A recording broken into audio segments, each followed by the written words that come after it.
दोस्तों नमस्कार। झारखंड के अंदर नरेंद्र मोदी, बीजेपी और गृह मंत्री अमित शाह के नापाक मंसूबों को तगड़ा झटका लगा है। जैसा कि आप सबको पता है कि 5 फरवरी को झारखंड के अंदर बहुमत का परीक्षण होना था, फ्लोर टेस्ट होना था और वो टेस्ट हुआ, बहुमत का परीक्षण हुआ और बहुत ही आसानी से जो झारखंड मुक्ति मोर्चा और कांग्रेस का जो महागठबंधन है उसने इस फ्लोर टेस्ट को क्वालिफाई कर लिया है ना। कितने किसके पक्ष में वोट है उसको भी हम डिस्कस करेंगे और कुछ और भी महत्वपूर्ण आंकड़े मैं आपको बताऊंगा झारखंड से संबंधित।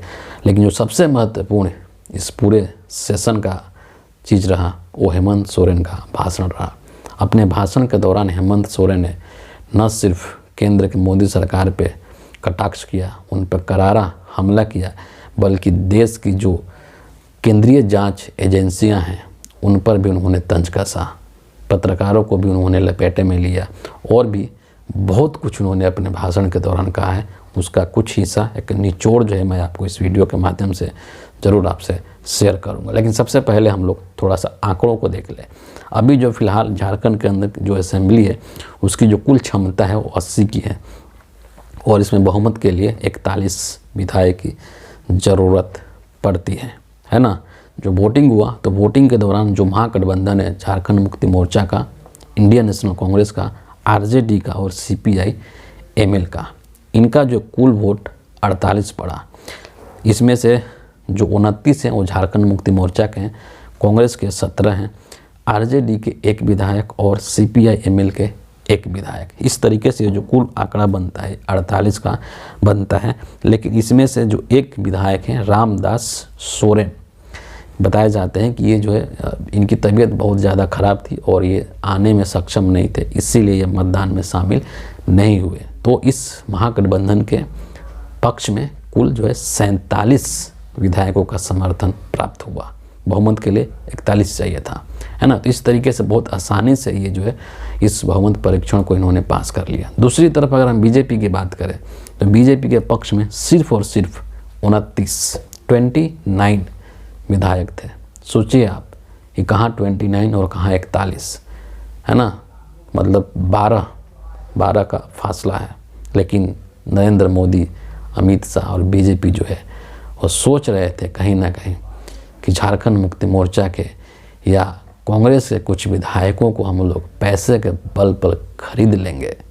अगर पैसे से नहीं खरीद पाए तो ईडी का डर दिखा करके उनको ब्लैकमेल करके अपनी तरफ फोड़ लेंगे और झारखंड के अंदर एक चुनी हुई लोकतांत्रिक सरकार को गिरा देंगे।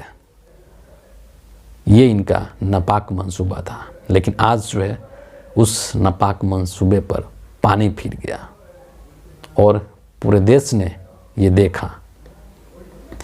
इसके बाद इसमें एक लाइन में चंपई सोरेन ने जो भाषण दिया आज सदन के अंदर, उसमें उनकी एक लाइन में आपको ज़रूर बताना चाहूँगा, जिसमें उन्होंने इस बात का जिक्र किया कि देश के जो केंद्र सरकार में बैठे हुए जो महाराज लोग हैं वो अपने केंद्रीय जांच एजेंसियों के माध्यम से हमें परेशान करने की कोशिश कर रहे हैं, हमें डराने की कोशिश कर रहे हैं, हमें दबाने की कोशिश कर रहे हैं, हमें झुकाने की कोशिश कर रहे हैं। लेकिन ना तो हम डरने वाले हैं, ना झुकने वाले हैं, ना दबने वाले हैं। हम लड़ने वाले लोग हैं और लड़ेंगे और जीतेंगे। लेकिन इससे जो महत्वपूर्ण चीज़ है वो हेमंत सोरेन का भाषण है। हेमंत सोरेन ने अपने भाषण में इस बात का जो मुख्य जो मुद्दा है, जो ईडी का ये जो चल रहा है ड्रामाबाजी, वो 8 एकड़ 8.5 एकड़ ज़मीन के घोटाले को लेकर के है। दरअसल हेमंत सोरेन ने ये बात कही कि अगर 8.5 एकड़ ज़मीन मेरे नाम पर है तो बीजेपी के लोग उससे संबंधित कागजात सदन में ला कर के सामने मेरे रख दें और यह साबित कर दें कि 8.5 एकड़ ज़मीन हेमंत सोरेन के नाम पर है, तो राजनीति क्या, मैं झारखंड छोड़ करके चला जाऊंगा। सोचिए कि जो व्यक्ति इस तरीके से ओपन चैलेंज कर रहा है, कुछ ना कुछ तो उसके अंदर ईमानदारी होगी ही। अगर वो बेईमान होता, अगर उसने गलत तरीके से ज़मीन का घोटाला किया होता तो तो इतने खुले तौर पर वो चैलेंज नहीं करता। इस तरीके का बात करना इस बात का संकेत है कि उसने ऐसा कुछ नहीं किया है, बल्कि जानबूझ करके राजनीतिक हित के लिए, राजनीतिक लाभ के लिए इन एजेंसियों का दुरुपयोग किया जा रहा है, उनको ब्लैकमेल करने के लिए। हेमंत सोरेन ने अपने भाषण में ये भी कहा कि ये लोग जो हैं जब राजनीतिक तौर पर हमारा मुकाबला नहीं कर सकते हैं तो इस तरीके के हथकंडे अपना रहे हैं, पीछे के दरवाजे से, बैक डोर से हमारे पीठ पर खंजर घोंपने का काम कर रहे हैं और हमारे साथ साथ हमारे परिवार के बीवी बच्चों को भी परेशान करने की कोशिश कर रहे हैं, हमें दिन रात ब्लैकमेल करने की कोशिश कर रहे हैं, हमें तोड़ने की कोशिश कर रहे हैं, लेकिन ये अपने इन इरादों में सफल नहीं होंगे। उन्होंने कहा कि ये जो केंद्र में बैठे हुए जो लोग हैं वो हमें ख़त्म कर देना चाहते हैं, हमें निगल जाना चाहते हैं, तो मैं उनको बता दूं कि मेरे अंदर हड्डी ज़रा ज़्यादा है और जब तुम हड्डी को निगलने की कोशिश करोगे ना और अगर वो हड्डी फंस गया तो पूरी अतड़ी को फाड़ करके निकालना पड़ेगा। इतने कड़े तेवर में उन्होंने हमला किया है बीजेपी के ऊपर, मोदी के ऊपर, अमित शाह के ऊपर। इतना ही नहीं दोस्तों, उन्होंने यहाँ तक कहा कि मेरी गिरफ्तारी में जो मुझे गिरफ्तार किया गया है और मुझे इस्तीफ़ा देने के लिए मजबूर किया गया है, मेरी इस गिरफ्तारी में राजभवन का भी उतना ही हाथ है। राजभवन के अंदर कहीं ना कहीं इन सभी चीज़ों की पटकथा लिखी गई है और मुझे गिरफ्तार करने की साजिश बनाई गई है, की गई है। इसके अलावा आपको पता है कि हमारे देश के जो प्रधानमंत्री हैं वो बात बात पर भावुक हो जाते हैं, आंसू बहाने लगते हैं, है ना। लोग उस चीज़ का मजाक उड़ाते हैं, घड़ियाली आंसू कह देते हैं। हेमंत सोरेन ने भी इस चीज़ को कटाक्ष कहा कि महोदय मैं आंसू नहीं बहाऊंगा, मैं रोऊंगा नहीं, क्योंकि इन लोगों के लिए एक दलित का, एक आदिवासी का, एक पिछड़े का, एक वंचित का आंसुओं का कोई मोल नहीं है, उसका कीमत ये लोग नहीं समझते हैं। इसलिए मैं आंसू नहीं बहाऊंगा, बल्कि उसको सहेज करके रखूँगा आगे के लिए। और जब समय आएगा, जब सही वक्त आएगा, तो भाजपाइयों के, बीजेपी के एक एक सवाल का जवाब दिया जाएगा, उनके एक एक षड्यंत्र का, एक एक साजिश का बहुत ही मजबूती के साथ और बहुत ही करारा जवाब दिया जाएगा। बहुत तीखे तेवर थे आज हेमंत सोरेन के, साथ में वो विनम्र भी थे, लेकिन उनका जो लहजा था ना बहुत ही तेज था। उन्होंने सुधीर चौधरी, आपको याद है गोदी पत्रकार सुधीर चौधरी, जिसने कि एक तरह से इन्हें जंगली कह दिया था, उसको भी उन्होंने लपेटे में ले लिया और ये कहा कि हम लोग या मैं हवाई जहाज़ में घूमता हूँ, मैं BMW कार चलाता हूँ, मैं बड़े बड़े 5 स्टार में रहता हूँ।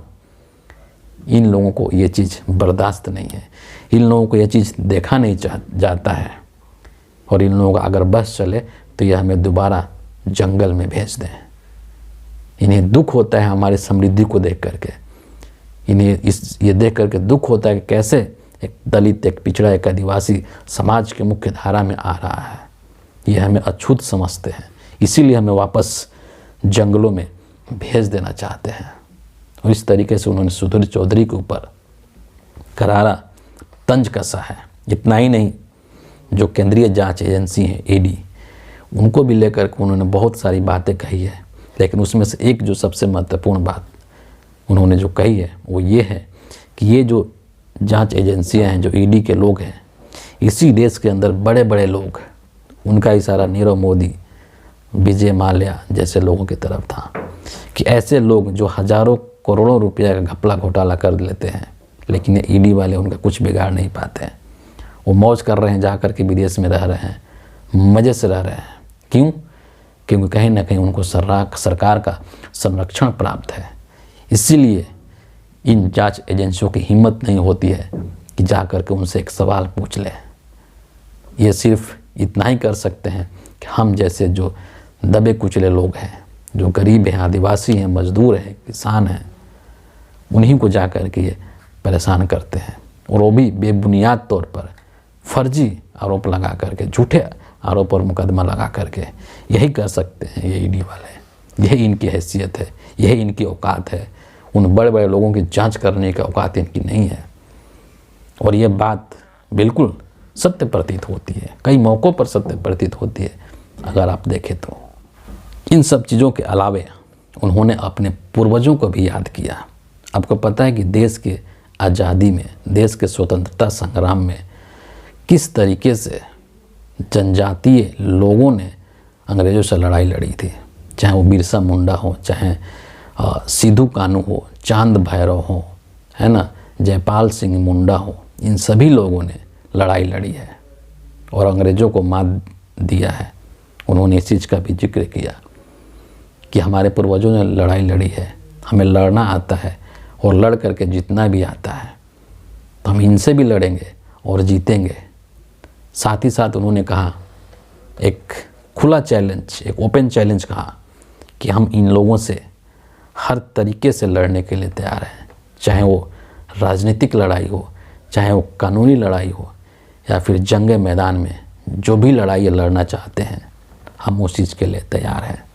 उन्होंने देश के लोगों से आह्वान किया है, देश के जो दलित हैं, जो आदिवासी हैं, जो मजदूर हैं, जो किसान हैं, जो दबे हैं, कुचले हैं, जो पिछड़े हैं, जो हाशिए पर हैं, जो वंचित हैं, उन सभी को यह आह्वान किया कि बीजेपी के अत्याचारों से मुक्ति के लिए हमें एकजुट होकर के बीजेपी के खिलाफ लड़ना होगा।